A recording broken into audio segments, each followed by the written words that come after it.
Hallo zusammen, wir stricken heute mit euch diese Hausschuhe. So schaut der Schuh aus. Sitzt sehr schön am Fuß. Diesmal habe ich etwas dickere Hausschuhe gestrickt. Lassen sich sehr schnell stricken. Man kann schon an einem Abend diese Hausschuhe stricken, weil ich den Faden doppelt genommen habe. Also ich wünsche euch viel Spaß. Für die Hausschuhe verwende ich von der Firma Rilana flotte Socke, Unifarben, Lauflinie 150 Gramm, 375 Meter. Für diese Hausschuhe, für die kleinste Größe, ca. 37, reicht 70 Gramm Wolle aus. Für Größe zum Beispiel 44 braucht man ca. 90 Gramm Wolle. Bei Größe 38, 39 reichen ungefähr 80 Gramm aus. Ich würde natürlich schon ein bisschen mehr Wolle kaufen. Also 100 Gramm Wolle reicht praktisch für alle Größen aus. Und ich verwende die Stricknadeln in der Größe 3,5. Also wir schlagen jetzt 9 Maschen für alle Größen an. Also so die Maschen anschlagen, wie man gewohnt ist.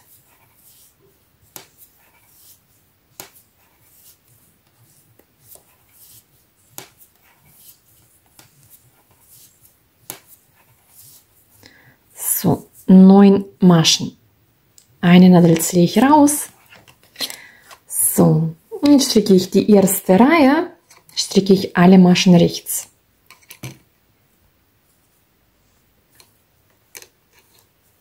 Die Randmasche hebe ich ab und stricke ich alle Maschen rechts.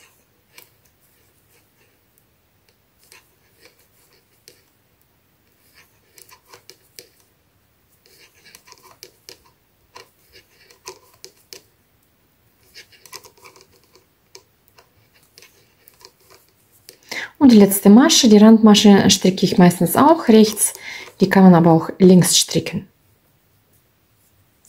So, jetzt wende ich so in der zweiten Reihe. Ich markiere mir hier die Seite. Da fangen wir mit der Maschenzunahme an.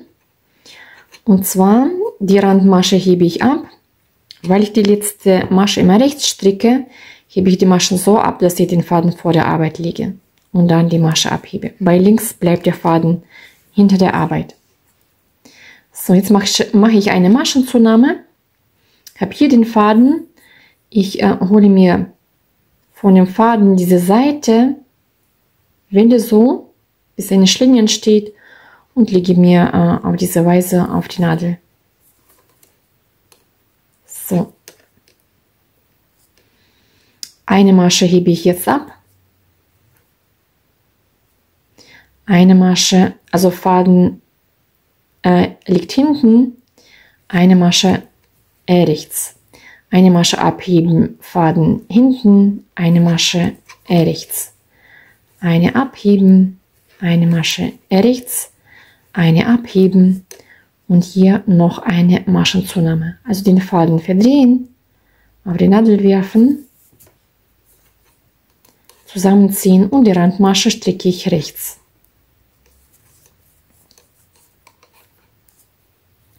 So, jetzt wende ich. So, die Randmasche hebe ich ab.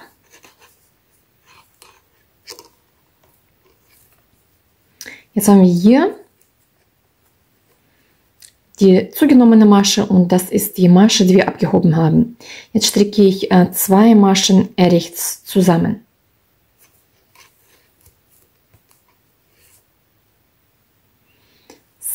So, einen Umschlag. Das ist die abgehobene Masche, die muss immer als zweite Masche sein. 2 Maschen rechts zusammenstricken, einen Umschlag. 2 Maschen rechts zusammenstricken,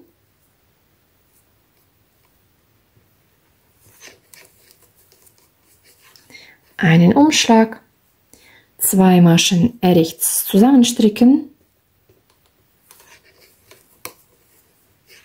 einen Umschlag und die letzte Masche stricke ich rechts und die Randmasche stricke ich auch rechts. Jetzt wende ich. So, jetzt stricken wir die nächste Reihe mit der Maschenzunahme. Die Randmasche hebe ich ab.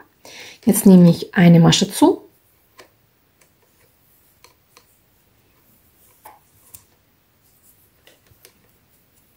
Und jetzt stricke ich alle Maschen links. Auch den Umschlag stricke ich links.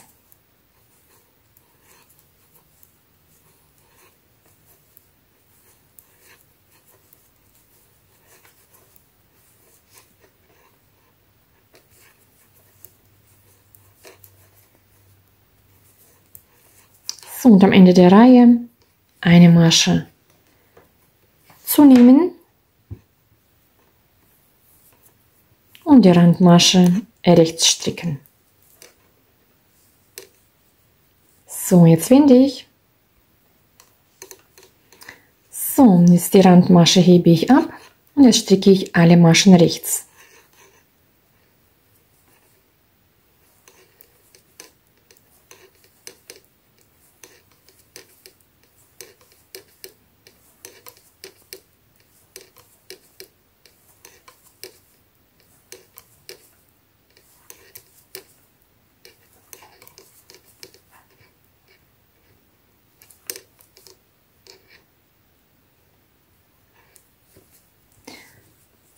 So, jetzt wende ich. So, jetzt haben wir wieder die Seite, wo wir die Maschenzunahme, die letzte, stricken, so dass ich insgesamt auf 15 Maschen komme. Auf diese Weise kann man noch weitere Maschenzunahme stricken. Also die Randmasche hebe ich ab und jetzt nehme ich eine Masche zu.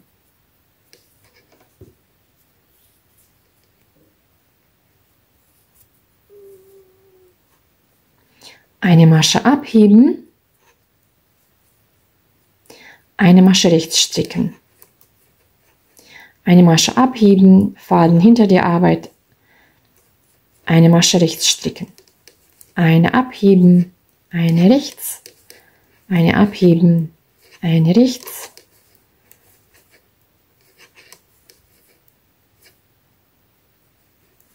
eine abheben und am Ende der Reihe noch eine Masche zu nehmen und eine Randmasche stricken.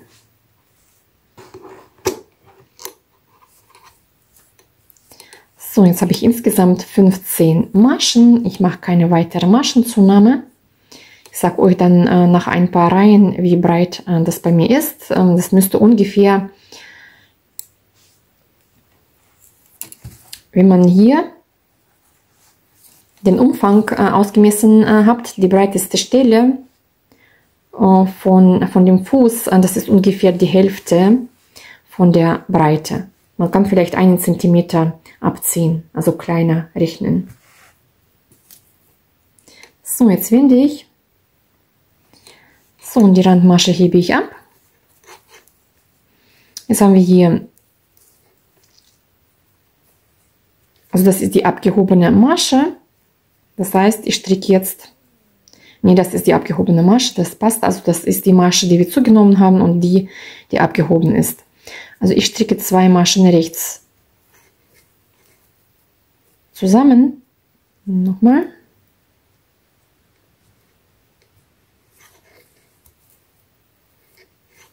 einen Umschlag, 2 Maschen rechts zusammen, einen Umschlag, 2 Maschen rechts zusammen, einen Umschlag, so stricken wir, bis wir am Ende der Reihe ankommen.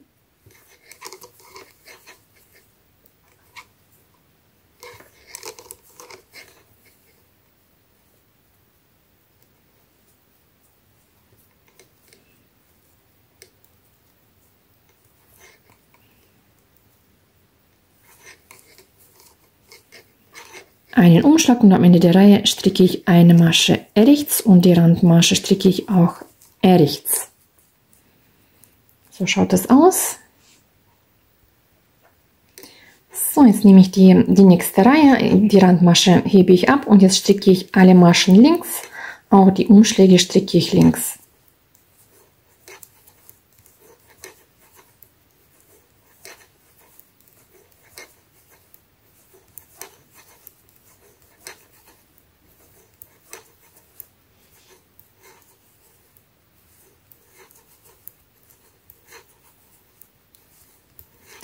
Die Randmasche stricke ich rechts. So, jetzt wende ich und stricke ich eine Reihe rechte Maschen.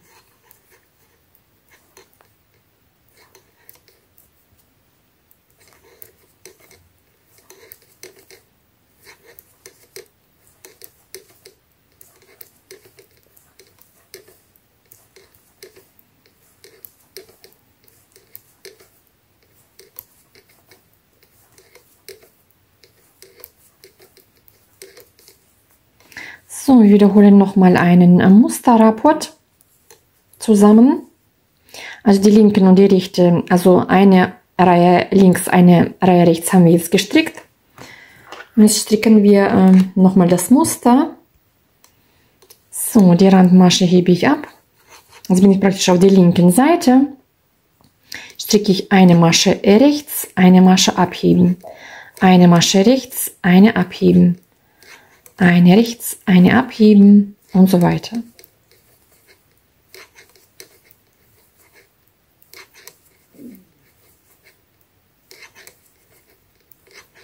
Die Randmasche rechts. Jetzt wende ich. So, die Randmasche hebe ich ab. Jetzt sehe ich hier, da ist die abgenommene Masche, da ist die durchgestrickte. Ich stricke diese zwei Maschen rechts zusammen. Ein Umschlag.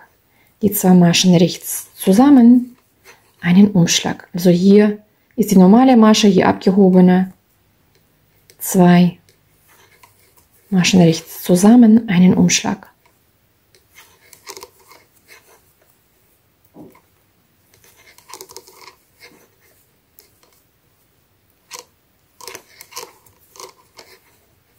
Die letzte Masche stricke ich rechts und die Randmasche stricke ich auch rechts. Und dann stricke ich wieder eine Reihe komplett links und eine Reihe rechte Maschen. Und dann wiederhole ich wieder eine rechte Masche, eine abheben, eine rechte abheben. Und dann stricken wir zwei zusammen, ein Umschlag, zwei zusammen, ein Umschlag. Und dieses Muster wiederholen wir jetzt ohne Maschenzunahme. Ich sage euch jetzt auch, wie breit es bei mir ist.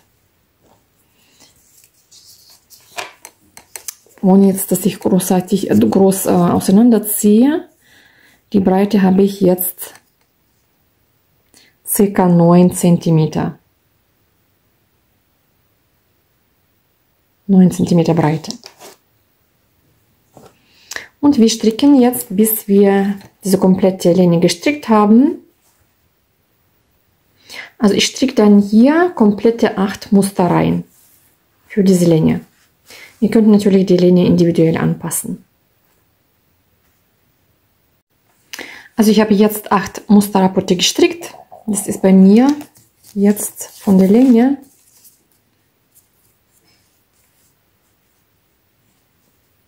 ca. 12 cm.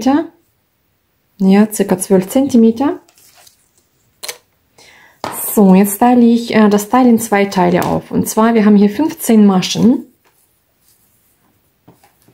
So. Ich teile das in zwei Teile, einmal 7 Maschen und einmal 8 Maschen und durch Maschenzunahme gleiche ich die Anzahl an Maschen aus. Und zwar, ich nehme die Randmasche ab. Jetzt mache ich eine Maschenzunahme. Jetzt stricke ich nach Muster.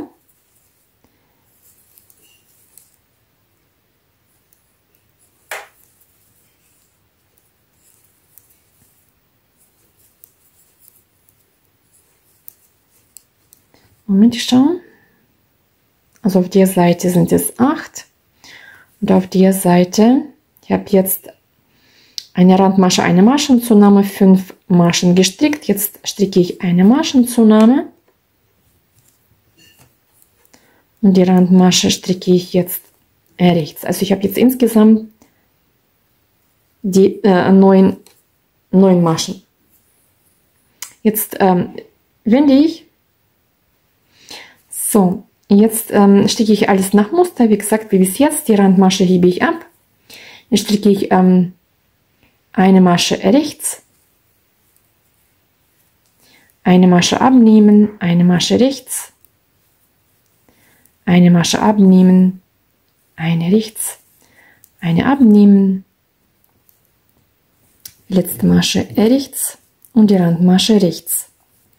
Jetzt wende ich. So, die Randmasche hebe ich ab. Dann stricke ich 2 Maschen rechts zusammen. Einen Umschlag, 2 Maschen rechts zusammen, einen Umschlag. Also praktisch, wir stricken dann das Muster weiter. Die letzte Masche stricke ich rechts und die Randmasche stricke ich auch rechts. Auf diese Weise stricken wir dann 7 weitere Musterrapporte. Also wir haben hier 8 gestrickt und hier am Rand kann man 7 bis 8 reinstricken. Musterrapporte meine ich. Ich habe das jetzt für die Größe 37 habe ich 7 Musterrapporte gestrickt. Bei 38 kann man zum Beispiel 8 Musterrapporte stricken, je nachdem wie groß der Fuß ist. Also weitere Rapporte stricken. Also ich habe jetzt 7 Musterrapporte gestrickt. Jetzt habe ich die Reihe, wo ich die Maschen rechts stricke.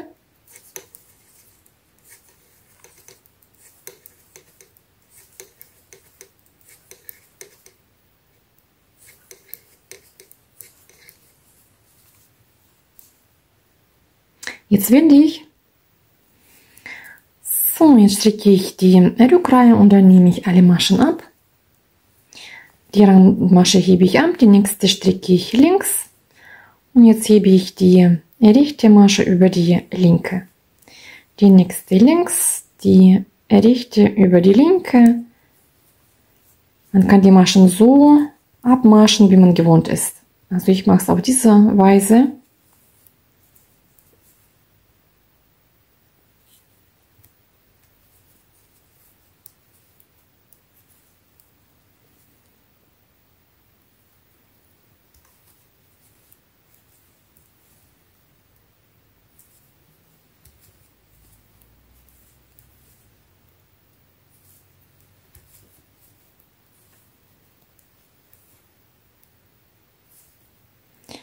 So, jetzt habe ich alle Maschen abgenommen.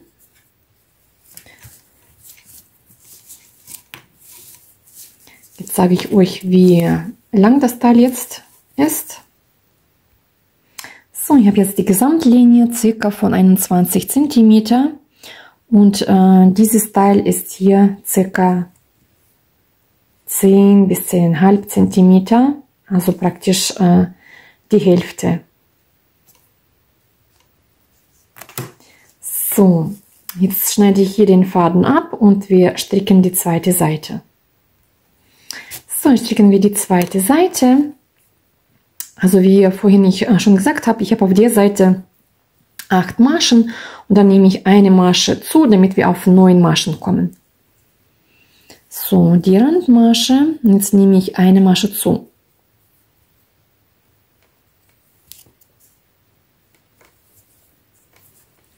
Jetzt stricke ich alle weiteren Maschen rechts.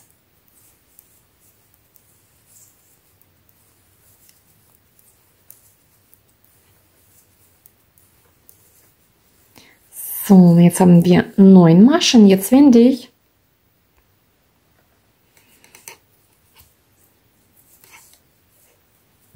Die Randmasche hebe ich ab und jetzt stricke ich ganz normal alles wieder nach Muster. Eine Masche rechts, eine abheben, eine Masche rechts, eine abheben, eine Masche rechts, eine abheben, eine Masche rechts.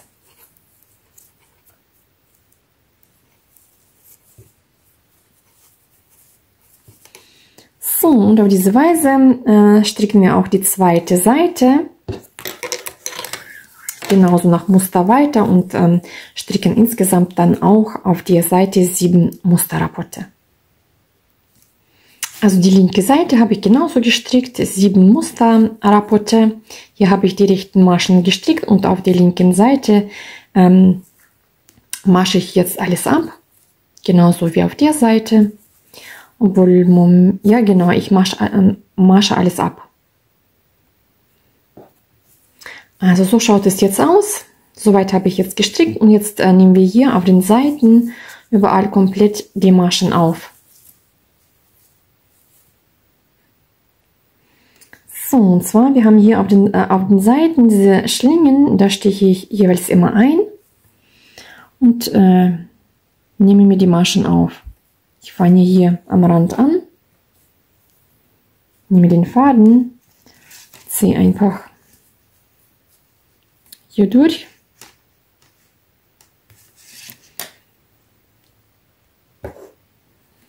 So, und wie gesagt, hier zwischen diesen zwei Schlingen einstechen, Faden holen. Unter die nächsten zwei Faden holen. Und auf diese Weise nehme ich die Maschen auf die Seite.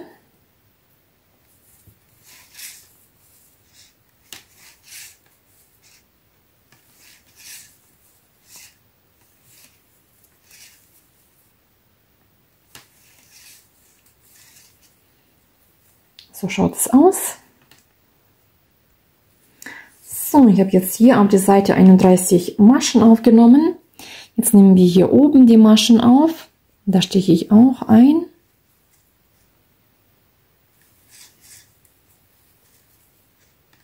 Also hier diese zwei Schlingen kann man einstechen.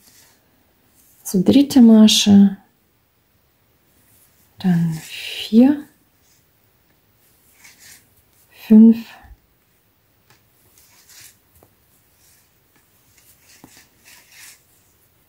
6,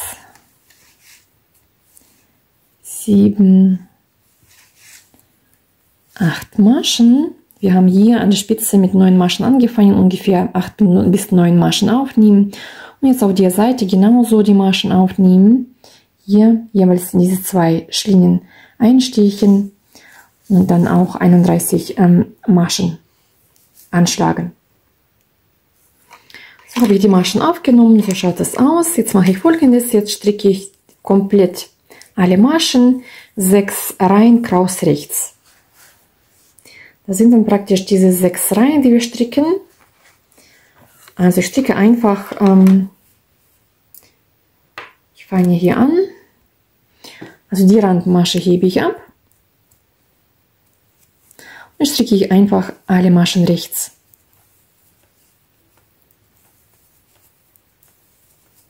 Auf diese Weise stricke ich insgesamt 6 Reihen rechte Maschen. Bis ich auf der anderen Seite ankomme, stricke ich komplett alle Maschen hier durch. Insgesamt 6 Reihen.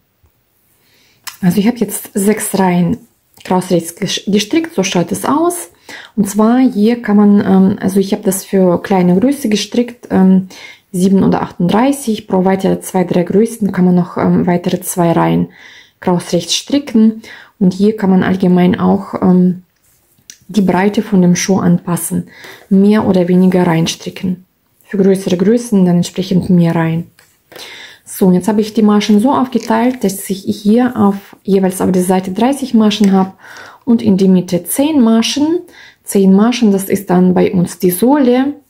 Auch da kann man bei größeren Größen, zum Beispiel ab 42, 44, zum Beispiel 12 Maschen für die Sohle nehmen oder für ganz große Größen vielleicht auch 14 Maschen. So, und jetzt mache ich Folgendes. Jetzt fange ich hier ganz normal zu stricken an, bis ich bei dem Markierer ankomme. Stricke ich wiederum alle Maschen rechts. So, ich bin jetzt bei der ersten Markierung angekommen. Da stricke ich eine Masche rechts.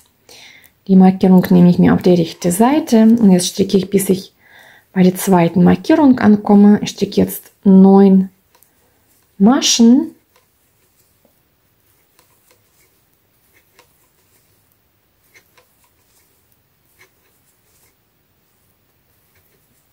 So, das ist bei mir dann die 10. Masche. Die hebe ich einmal kurz ab, nehme den Markierer weg. So, lege ich wieder auf die linke Seite. Und stricke ich so von hinten die 10. und die 11. Maschen stricke ich rechts zusammen. Jetzt wende ich. So, jetzt hebe ich die Randmasche ab. Faden liegt bei mir vor der Arbeit. Jetzt stricke ich rechte Maschen, bis ich wieder bei der Markierung ankomme. Also 9 rechte Maschen stricke ich insgesamt mit der Randmasche. Das ist bei mir die 10. Masche, die hebe ich kurz ab und nehme die Markierung weg. Die 10. und die 11. Masche stricke ich auch da rechts zusammen. Jetzt wende ich. So, die Randmasche hebe ich ab, Faden vor der Arbeit. Jetzt stricke ich 8 weitere Reihen, Maschen rechts.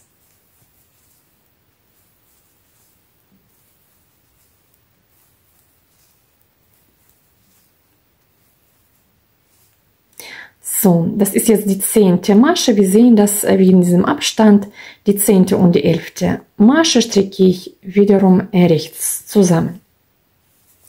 Und auf diese Weise stricken wir dann die Sohle.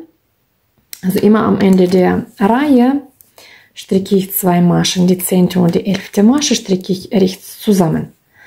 Also auch jetzt die Randmasche hebe ich ab, dann stricke ich 8 weitere Maschen.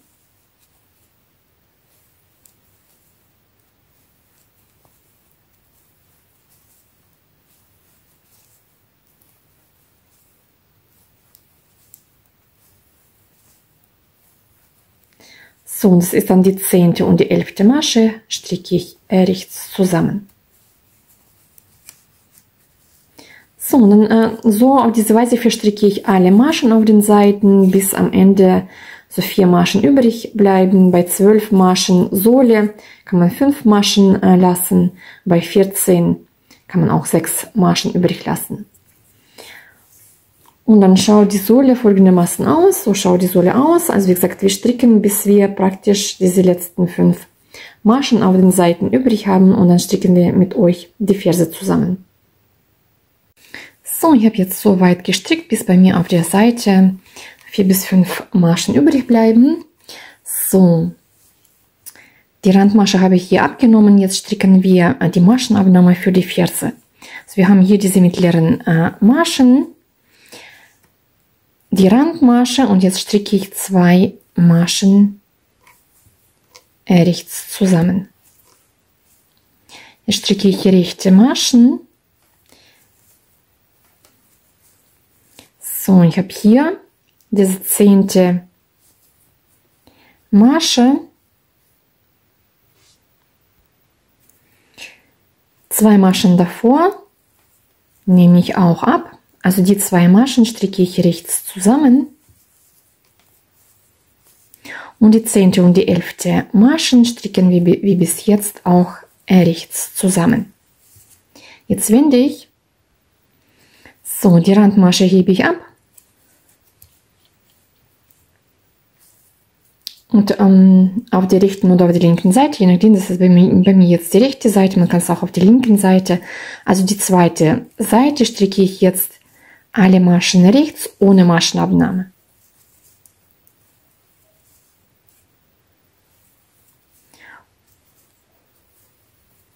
Und die 10. und die 11. Maschen stricke ich wie bis jetzt rechts zusammen. Jetzt wende ich. Also jede zweite Reihe stricke ich dann die Maschenabnahme für die Ferse. Die Randmasche hebe ich ab und jetzt stricke ich wieder 2 Maschen rechts zusammen für die Ferse. So, am Anfang, jetzt schaue ich, wie viele Maschen ich hier habe. Jetzt stricke ich 2 Maschen rechts. 2 Maschen stricke ich rechts zusammen. Das ist dann die 10. und die 11. Masche, stricke ich auch rechts zusammen wie bis jetzt. So, die nächste Reihe stricke ich alle Maschen rechts wieder und am Ende der Reihe wieder eine Maschenabnahme. Also ich habe jetzt gewendet, die Randmasche hebe ich ab und stricke jetzt alle Maschen rechts. Also alle nicht, sondern die mittleren Maschen. So, die 10. und die 11. Masche stricke ich wie bis jetzt 2 zusammen. Jetzt wenden wir. So, jetzt hebe ich wieder die Randmasche ab, Faden vor der Arbeit. Jetzt stricke ich wieder 2 Maschen rechts zusammen. Jetzt habe ich hier die 10. Masche, die 2 Maschen davor hebe ich auch rechts zusammen. Und die 10. und die 11. Masche stricke ich auch rechts zusammen. Und auf diese Weise nehmen wir, wie gesagt, die Maschen ab. Wenn ihr bei der Ferse 12 oder 14 Maschen habt, dann noch weitere Maschenabnahmen arbeiten. So, ich habe jetzt die Arbeit gewendet. Jetzt können wir Folgendes machen. Wir haben nicht mehr so viele Maschen. Die Randmasche hebe ich ab. Jetzt stricke ich die 2 Maschen rechts zusammen in der Mitte. Da habe ich die 10. Masche.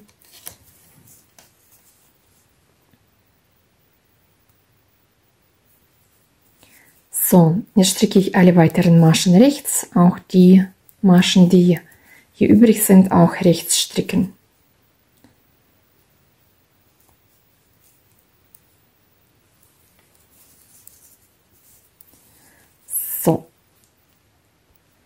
So, jetzt nehme ich die Maschen auf eine Häkelnadel ab.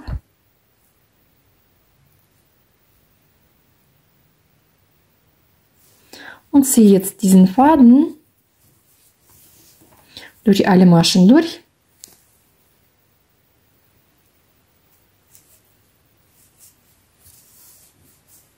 So, den Faden etwas länger abschneiden, damit wir hier noch mit dem gleichen Faden vernähen können. So, jetzt ziehe ich durch die Schlinge den Faden durch. So und so zusammenziehen. So haben wir die Ferse zusammengezogen. So schaut es aus.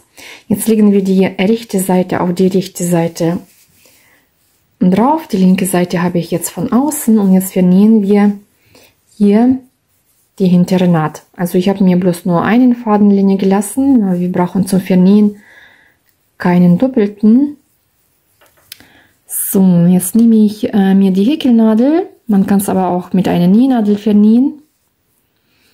Und stiche ich hier, wir haben hier immer diese 2 Schlingen. Da stiche ich drunter, hole mir den Faden.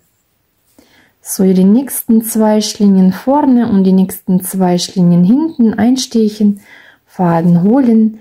Jetzt die linke Schlinge durch die rechte Schlinge durchziehen. Und dann hier die nächsten 2 Schlingen einstechen, Faden holen, die linke durch die rechte. Nicht so ganz fest zusammenziehen, damit sonst zieht sich auch die Naht hinten zusammen.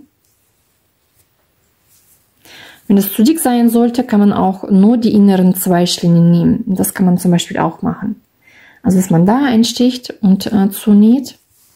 Ich schaue gleich, wie es am besten ausschaut. Vielleicht mache ich das auch so. Also auf diese Weise kann man das Ganze vernähen. So, jetzt verarbeiten wir mit euch die Fädchen. Ich habe hier zum Beispiel so einen Faden.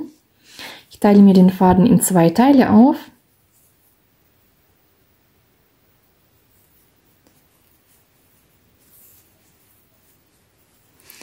Stiche hier irgendwo ein, hole mir eine Seite durch und jetzt kann ich einen Knoten binden.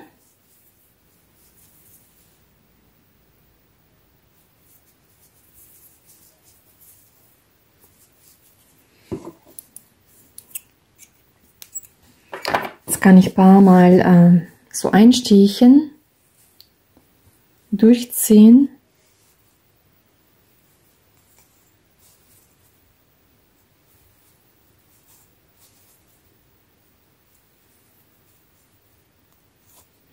Jetzt kann man den Faden abschneiden.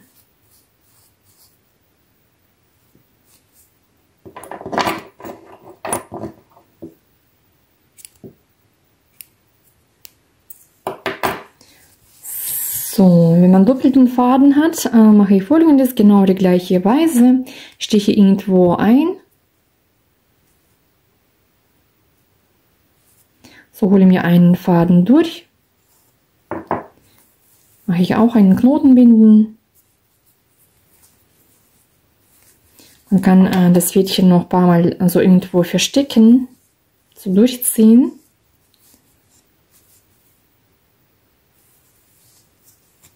Jetzt kann man abschneiden und auf diese Weise weitere Fädchen verarbeiten und dann häkeln wir nur noch hier den Rand um. So, ich häkle hier den Schuh mit den festen Maschen um. Ich nehme mir passende Häkelnadel, also ich habe jetzt Nummer 4, stiche hier ein, hole mir den Faden, eine Luftmasche und in dieselbe Stelle einstechen, Faden holen, eine feste Masche häkeln. Dann haben wir hier jeweils diese Schlingen. In diese Schlingen steche ich dann ein und häkle dann feste Maschen.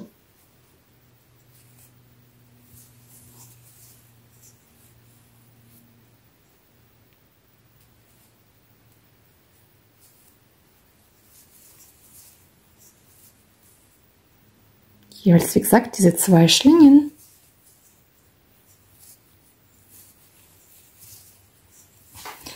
Die festen Maschen nicht ganz so fest häkeln,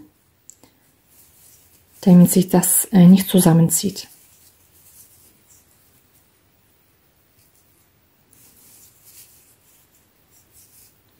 Und so häkle ich pro diese 2 Schlingen jeweils eine feste Masche und häkle das Ganze komplett um.